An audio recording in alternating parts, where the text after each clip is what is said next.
My passion really in the early days was football. And I went on this adventure. I think it was about 14. I went into Soho. I heard this music come out of a basement, and I went down, and I was so struck with it that I thought, I want to be a musician.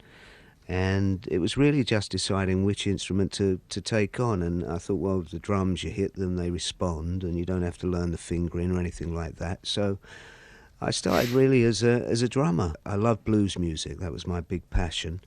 So I obviously wanted to join a blues band, and that's really how it started. I think I was about 15 when I eventually got into my first blues band, and then I was dragged off the drums and stuck at the front, and it went downhill from there, really. But you'd never thought about doing any acting or anything at that stage? No, really. One of the most important people that I've met in my life was my manager, who sadly died a few years ago, Derek Bowman, and Derek managed the blues band I was in.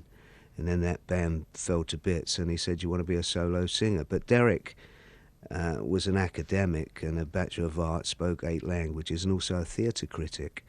So he introduced me as a working class boy to a world I was not aware of. And that, I suppose, in retrospect, opened up, a whole different area, which is, for me, has been marvellous. I suppose, in a way, it was Derek's belief in me that gave me the commitment to keep going, because there were some lean years before everything happened in about 71 with Godspell, and then That'll Be the Day and Rock On and so on. No, look, let it be so for the present. We do well now to conform with all that God requires. Do you remember that Godspell, line? yes, yeah. Yes. What a cast it was as well. Extraordinary cast. I mean, I'm not really sure the Americans, because it was American producers, and the man that conceived it, John Michael Taberlak, was American. I'm not sure they really knew what they had, but we had Jeremy Irons, Julie Covington, Gay Soper, some really, really good people.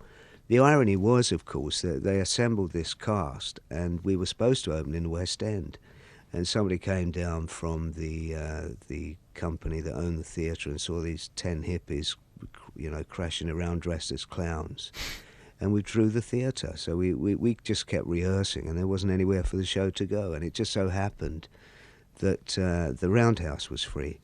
So we went to the Roundhouse. They thought we'd run about a week, and when we opened, the success was incredible, and the word of mouth. There were queues all around the block, to get into the Roundhouse, and they were offered 3 West End theatres in the first week. If we stick with the stage work, I mean, Evita was the next massive thing for you. You'd done a couple of films and so on in the meantime and had hit records and so on.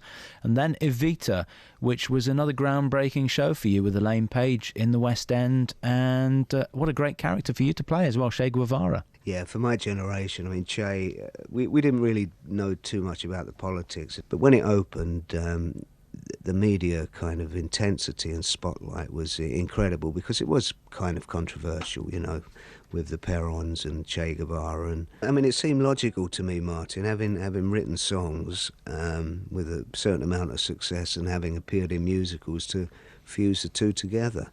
And I was looking for a subject matter that had, enough conflict and intrigue, and we came up with the mutiny that happened on HMS Bounty. And it was, for as far as writing the music was concerned, it was interesting, because you had obviously the colours of the British Navy at that time, and then all of a sudden it turns into Haiti, which is a completely different musical texture. And you had the storm sequences, which were very expansive and so on. So it seemed the right thing to do, and thankfully it did work. We ran for, I think, a year and a half at the Piccadilly Theatre.